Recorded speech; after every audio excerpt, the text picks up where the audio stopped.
देखो, आज का वीडियो हम लोग अगर देखें तो हमने प्रीवियस वीडियो में डिस्कस कर लिया था कि जो हमारा JWT का ऑथेंटिकेशन है उसमें लॉगिन वाला जो है पार्ट वो फ्लो कैसे वर्क करता है। ठीक है, अब हम आज की वीडियो में डिस्कस कर रहे होंगे कि लॉगिन के बाद की जो रिक्वेस्ट हैं, जितनी भी रिक्वेस्ट हैं, वो उनमें फ़्लो कैसे काम करता है, उनमें कैसे यूज़र ऑथेंटिकेट होता है JWT की मदद से। तो एक बार फिर से रिवाइज कर लेते हैं कि लॉगिन में क्या हो रहा था। तो लॉगिन में क्या हो रहा था, सिंपल एकदम कि जो क्लाइंट ऐप है वो हमारे पास लॉगिन रिक्वेस्ट भेजेगा। लॉगिन रिक्वेस्ट में क्या भेजता है, वो ईमेल और पासवर्ड। ठीक है, अब वो क्या होगा कि वहाँ से हम लोग इंटरनली जो है JWT जनरेट करेंगे। JWT जनरेट कैसे होता है वो आप इंटरनली पढ़ सकते हो।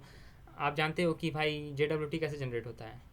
अपना इन वो हेडर रहेगा, पेलोड रहेगा और सिग्नेचर जो होगा वो हम बनाएंगे। कैसे बनाएंगे, जो हमारा हेडर है ना, हेडर है उसको इनकोड करेंगे, पेलोड को इनकोड करेंगे और उसके बाद सीक्रेट की जो हमारे सर्वर के पास प्रेजेंट होती है वो कभी जो ना पब्लिक नहीं करते उसको। तो उस इन तीनों को जो है हैश फंक्शन में भेजेंगे और एक सिग्नेचर बना के दे देगा। ठीक है, अब JWT कैसे बनेगा, header dot payload dot signature, ये JWT बन गया और ये सेंड हो जाएगा, हमारे पास रिटर्न हो जाएगा। ये हमने पिछले वीडियो में देख लिया था। अब हम देखेंगे कि जो लॉगिन के बाद की फर्दर सबसीक्वेंट रिक्वेस्ट्स हैं, जैसे मान लो कोई यूज़र है वो अपने आप को लॉगिन कर लिया। जैसे मान लो होटल वाली बात कर रहे थे, होटल बुकिंग की। तो एक यूज़र ने अपने आप को लॉगिन कर लिया। अब जो है ना, सर्वर ने JWT रिटर्न कर दिया यूज़र को। ठीक है, अब फर्दर सब्सीक्वेंट रिक्वेस्ट जैसे कर रहा है, मान लो अब वो एक्चुअल बुकिंग कर रहा है। पहले लॉगिन कर रहा था, अब वो एक्चुअल बुकिंग कर रहा है और उस बुकिंग के लिए ऑथेंटिकेटेड होना चाहिए उसको। ठीक है, तो अब ये ऑथेंटिकेशन कैसे वर्क कर रहा है, क्योंकि देखो हम हाँ देखते हैं कैसे वर्क कर रहा है। देखो बेसिकली होता ये है कि सारी जो फर्दर सब्सीक्वेंट रिक्वेस्ट हैं वो एक JWT टोकन अपने साथ कैरी करेंगी, जिसकी मदद से वो यूज़र ऑथेंटिकेट होगा और आगे का फ्लो वर्क करेगा। तो अब हम लोग इसको प्रैक्टिकली देख लेते हैं अंदर कैसे वर्क करता है। ठीक है, तो ठीक है, इसके लिए मेरे पास सेटअप रेडी है। तो देखो, मैं एक बार सबसे पहले इसके लिए ना तुमको सबसे पहले मैं वेब सिक्योरिटी कॉन्फ़िग से रूबरू कराता हूँ। तो देखो, वेब सिक्योरिटी कॉन्फ़िग में आ जाते हैं। यहाँ पर देखो, वेब सिक्योरिटी कॉन्फ़िग एक बहुत अच्छी चीज़ है, लेकिन उससे पहले हम लोग JWT ऑट फिल्टर देखेंगे। देखो, वेब सिक्योरिटी कॉन्फ़िग कुछ नहीं है, एक कॉन्फ़िगरेशन क्लास है जिसमें हम कॉन्फ़िगर कर रहे हैं। ठीक है, कॉन्फ़िगर कर रहे हैं चीज़ों को, और इसमें कई सारी बीन्स हम क्रिएट करते हैं। जैसे कि सिक्योरिटी फ़िल्टर चेन है। ये सिक्योरिटी फ़िल्टर चेन क्या है, तो बेसिकली एक रूल बुक है, एक समझ लो एक रूल बुक डिफाइन कर रहे हैं भाई। एक गार्ड था, उसको ऑलरेडी पता था कि सिक्योर कैसे रखना है बिल्डिंग को। वो बिल्डिंग के बाहर खड़ा है, ठीक है, गार्ड को पता है कैसे किसको रोकना है। ठीक है, सब कुछ पता है उसको क्या करना है। बस मैं क्या हूँ ना, मैं थोड़ा ओनर टाइप का हूँ, तो मुझे थोड़ा रूल्स डिफाइन करने हैं कि भाई ठीक है, तुम नीचे वाला गेट को खुले रहने देना, और ये कुछ बंदे आएंगे तो उनको आने देना, जिनके आईडी कार्ड में एडमिन लिखा होगा, और ये कुछ बंदे आएंगे ना जिनके गेस्ट लिखा होगा, इनको तुम थोड़ा जो है वैलिडेट करना, अपना जो है इनका एंट्री लिखना। ठीक है, तो ऐसे समझ लो सिक्योरिटी फिल्टर चेन एक गार्ड है जो कि स्प्रिंग मुझे ऑलरेडी प्रोवाइड कर रहा था, जो कि होटल मुझे ऑलरेडी, जैसे मान लो एक बिल्डिंग है वो ऑलरेडी मुझे गार्ड प्रोवाइड कर रही थी। बस मैं क्या कर रहा हूँ, एक रूल डिफाइन कर रहा हूँ, रूल बुक दे दे रहा हूँ उस गार्ड को। तो ये जो सिक्योरिटी फिल्टर चेन नाम का गार्ड था, उसको बस मैं रूल बना के दे दे रहा हूँ कि भाई देख, CSRF को बंद कर दे, डिसेबल कर दे, और सेशन मैनेजमेंट को स्टेटस कर दे। और एक जो फिल्टर है ना, JWT ऑथ फिल्टर नाम का फिल्टर, उसको user name password authentication filter के पहले लगा दे। और JWT ऑथ फिल्टर क्या है, ये कस्टम फिल्टर है जो मैंने खुद बनाया, मैंने खुद अपने हाथों से लिखा है, ये देखो। ठीक है, जो अपने हाथों से मैंने लिखा है, मतलब मैंने भी देखा है कहीं से, लेकिन बट समझ रहे हो बात को ना।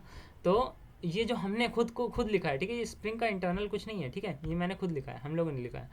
तो JWT ऑथ फिल्टर को आप देखते हैं क्या होगा। ठीक है, बहुत ही इंटरेस्टिंग है, बहुत ही ज़्यादा इंटरेस्टिंग है। ठीक है, कि लॉगिन के बाद की जो रिक्वेस्ट्स हैं, जिनमें क्या हो रहा है कि वो एक JWT टोकन आ रहा है, वो ऑथेंटिकेट कैसे हो रहा है। तो भाई यहाँ पे जो खेल है ना, यहाँ खेला हो रहा है। ठीक है, तो अब देखो क्या हो रहा है, हर एक जो HTTP सर्वलेट रिक्वेस्ट है और यहाँ पे रिस्पॉन्स है। ठीक है, तो हर एक जो रिक्वेस्ट है उसमें आप जानते हो कि JWT टोकन आ रहा होगा। अब वो टोकन जानते हो आप कहाँ पे आता है, ऑथराइजेशन नाम का हेडर होता है। ठीक है, उसमें जो की वैल्यू, हाँ, तो ऑथराइजेशन नाम का हेडर होता है जिसमें की वैल्यू होती है उसकी बियरर से स्टार्ट होती है और टोकन फिर टोकन लगा होता है। ठीक है, तो यहाँ पर रिक्वेस्ट टोकन हेडर में हमने उसको निकाल लिया, request dot gate header. Authentication वाला हेडर हमने निकाल लिया, तो उसमें जानते हो हमको टोकन मिल जाएगा, ठीक है। अब देखो दो चीज़ें हैं कि जिसमें कि request token header equal to null, ये कौन सा केस है, जब हम लॉगिन कर रहे हैं पहली बार तब कोई टोकन नहीं मिल रहा, तो इसमें टोकन नल होगा। और क्या पूछ रहा है, या फिर बियरर से स्टार्ट ना हो रहा हूँ, हमें पता है कि यार बियरर से ही स्टार्ट होता है, ठीक है, ये याद कर लो बस कि जो हमारा ऑथराइजेशन हेडर है ना, उसमें जो टोकन होगा वो उसका प्रीफिक्स जो है बियरर होगा, ठीक है। तो हमने देख लिया कि अगर भाई ऐसा ऐसा है तब तो तुम रिटर्न ही कर जाओ और डू फिल्टर कर दो, मतलब आगे filter chain dot do filter, मतलब आगे की जो फिल्टर चेन्स हैं उनमें उनसे गुजरो, इधर से निकल लो, ठीक है। अब स्ट्रिंग टोकन क्या है, देखो टोकन निकालने के लिए क्या किया, बियरर से जानते हो स्प्लिट करना पड़ेगा, और जो फर्स्ट मतलब सेकंड पार्ट है उसको ले लेंगे, मतलब बियरर के आगे वाला जो पार्ट है उसको ले लो। तो अब एक्चुअल टोकन आ गया हमारे पास, ठीक है। अब इस टोकन को, ये जो टोकन था इस टोकन को हमने डाल दिया gate user ID from token. अच्छा, इसमें दो खेला होगा कि भाई जो टोकन आया, अगर वो टोकन वैलिड नहीं है, अगर वो टोकन वैलिड नहीं है तो उसकी मदद से हम यूज़र नहीं निकाल पाएंगे। यहाँ पर ना खेला हो जाएगा, कुछ कुछ हो जाएगा और एक्सेप्शन आ जाएगा, ठीक है, एक एक्सेप्शन रेज हो जाएगा यहाँ पर, ठीक है। वैलिड नहीं होंगी चीज़ें, कुछ भी वैलिड ना हो, सीक्रेट की या कुछ भी वैलिड नहीं होगा, तो यहाँ पर ये टोकन वैलिड नहीं हुआ, और वैलिड नहीं है तो फिर हम लोग यहाँ पर यूज़र नहीं क्रिएट कर पाएंगे, यूज़र नहीं मिल पाएगा हमें, ये जो लॉन्ग यूज़र आईडी है ना हम जो सेंड कर रहे हैं यहाँ पर, वो नहीं सेंड कर पाएंगे, ठीक है, बस इतना समझ लो। तो अब हम वापस जाते हैं इसी पे, gate user ID from token. अच्छा, हम कहाँ पे थे, हम थे यहाँ पर इस वाले में थे ना, वेब सिक्योरिटी कॉन्फ़िग, नहीं जेडब्ल्यूटी ऑथ फिल्टर पे थे, ठीक है। तो इसमें देखो हमने gate user ID from token, तो यूज़र आईडी मिल गई। अगर ये देखो यहाँ पे ना ये वाली लाइन बहुत इंपॉर्टेंट है कि यहाँ पर अगर if token not valid, if token not valid exception raised,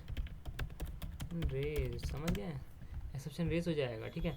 अब एक्सेप्शन नहीं रेज हुआ, सब कुछ खुशी खुशी हो गया, तो यूज़र आईडी मिल गई, तो इसका मतलब यूज़र आईडी नल नहीं है, और security context holder dot gate context, मतलब सिक्योरिटी कॉन्टेक्स्ट में ऑलरेडी कुछ प्रेजेंट तो नहीं है, यूज़र ऑलरेडी प्रेजेंट तो नहीं है, नल है ना, तो तभी हम क्या करेंगे, यूज़र सर्विस में से गेट यूज़र बाय आईडी कर लेंगे, ठीक है। गेट यूज़र बाय आईडी, भाई यूज़र आईडी पता ही थी, तो यूज़र आईडी की मदद से यूज़र को निकाल लिया यूज़र सर्विस में से, ठीक है। अब यूज़र आ गया भाई, यूज़र आ गया, जो टोकन मिला था, जो रिक्वेस्ट में टोकन आया था उसको वैलिडेट करके यूज़र निकाला, यूज़र आईडी निकाली, यूज़र आईडी की मदद से यूज़र निकाल लिया।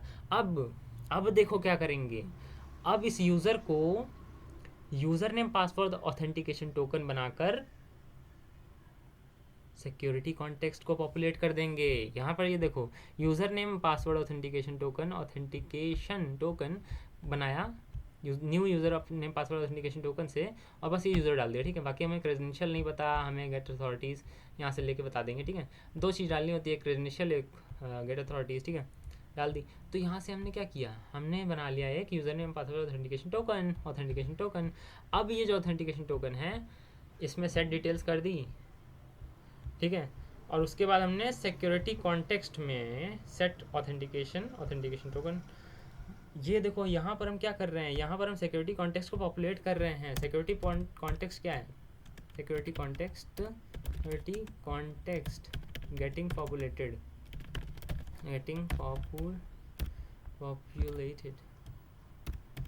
समझ गए बात को, सिक्योरिटी कॉन्टेक्स्ट पॉपुलेट हो गया, ठीक है, गेटिंग चिच्ची हो गई, ठीक है, गेटिंग पॉपुलेटेड हो गया। अब उसके बाद क्या होगा, filter chain dot do filter, जानते ही हम लोग आगे की फिल्टर्स में से पास कराना है तो ये लिखना पड़ेगा, नहीं तो नहीं पास करेगा, ठीक है। अब हम समझ गए बात को पूरी। अब देखो तुम, ठीक है, डिबगर ऑन है, अब यही खेला करता हूँ। देखो अब तुम वेब सिक्योरिटी कॉन्फ़िग में आओ, जहाँ पर हमने कॉन्फ़िगरेशन से या रूल बुक डिफाइन कर रखी थी, रूल बुक कहाँ है, तो यहीं पे तो थी रूल बुक, ये है ना। तो यहाँ पर देखो मैंने पर्पसली ये वाली जो एपीआई है ना बुकिंग वाली, इसको ही हिट करूँगा मैं, इसी को लिया है मैंने, क्यों, क्योंकि रिक्वेस्ट मैचर्स बुकिंग वाली जो एपीआई हैं वो ऑथेंटिकेटेड ही होनी चाहिए, लिखा था इसमें, हमने रूल बुक में डिफाइन कर रखा था कि भाई एडमिन वाली एपीआई को हिट करना है या फिर एक्सेस करना है तो उसका रोल होटल मैनेजर होना चाहिए, बुकिंग वाले एपीआई को अगर एक्सेस करना है तो ऑथेंटिकेटेड होना चाहिए यूज़र। तो इसलिए मैंने क्या किया, मैंने कहा हम बुकिंग वाले पे ही करते हैं, ठीक है। अच्छा, बुकिंग वाले पे किया तो देखो कहाँ पे आ गया, वही अपने ऑथ फिल्टर पे, ठीक है, ऑथ फिल्टर पे आया, टोकन निकाला, ठीक है, टोकन निकाला,